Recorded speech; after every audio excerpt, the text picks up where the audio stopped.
بسم الله الرحمن الرحیم. شروع کوم د الله په نامه چې ډېر زیات مهربان او رحم کوونکی دی. أرأيت الذي يكذب بالدين. آیا تا ولید هغه څوک چې د آخرت جزا او سزا ته دروغ وایي؟ فذلك الذي يدع اليتيم. دا هم هغه څوک دی چې یتیم سپکوي رټي ولا يحض على طعام المسكين. او رغبت نه کوي مسکین لا په خوراک ورکولو کې. فويل للمصلين.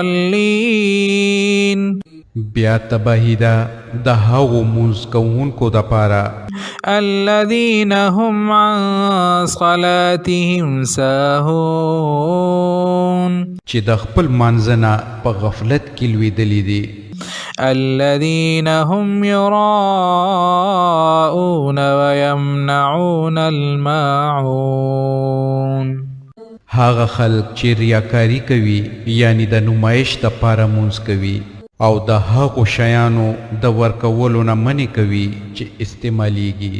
صدق الله العظیم. الله ستر رښتیا ویونکی دی.